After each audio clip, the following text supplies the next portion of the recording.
lahat ng pinuno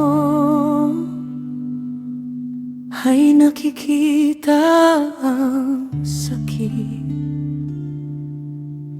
Hindi lahat ng laban ay may palakpak,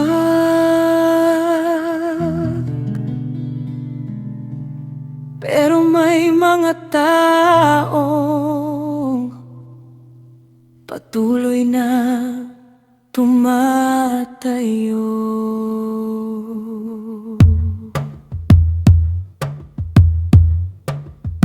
Sa likod ng katahimikan, may pusong hindi sumusuko. Sa likod ng pamuno, may dugong hindi humihinto. Sa likod ng tagumpay na nakikita nila, may pusong pagod pero tuloy pa rin sa paglakad niya. Oras at buhay, buong sarili binigay para sa mga kapatid na laging inaasahang gabay.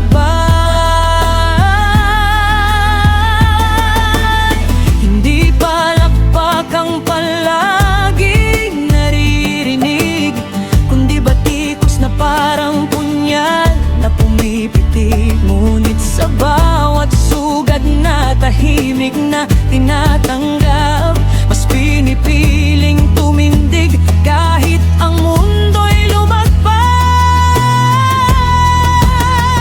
Hindi madali ang maging sandigan ng iba kapag ang bawat hakbang ay puno ng duda. Sa gitna ng unos na walang kasiguraduhan, pinipiling lumaban para sa kinabukasan.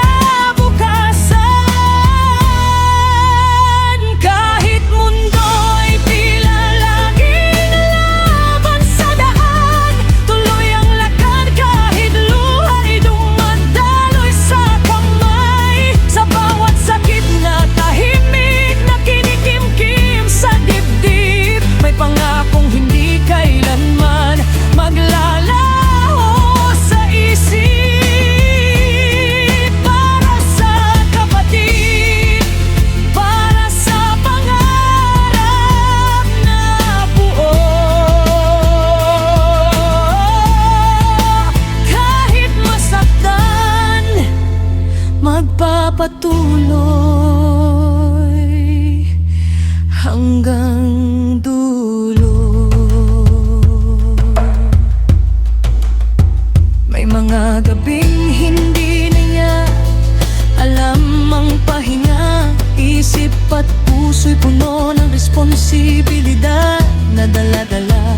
Mga salitang mapanakit na walang paggalang, ngunit pinipiling tumindig ng buong tapang. Sarili hindi laging inuna sa laban, kundi mga taong umaasa sa kanyang dahilan. Kahit sugatan ang damdamin at halos mapagod na, pinipiling magmahal at maglingkod pa rin sa kanila. May makita kang tahimik na namumuno sa dilim, hindi mo alam ang bigat na kanyang kinikimkim. Sa likod ng tapang na nakikita ng karamihan, may pusong lumalaban kahit pagod na ang katawan.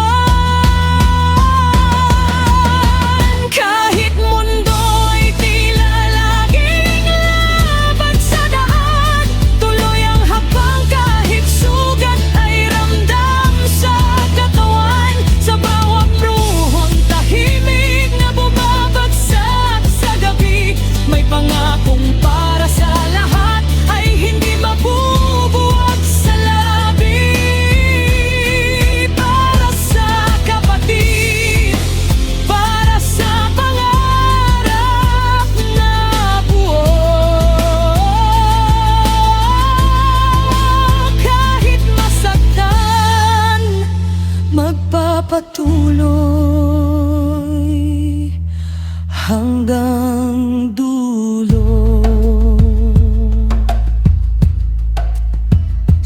likod ng pamumuno na tila matatag sa paningin.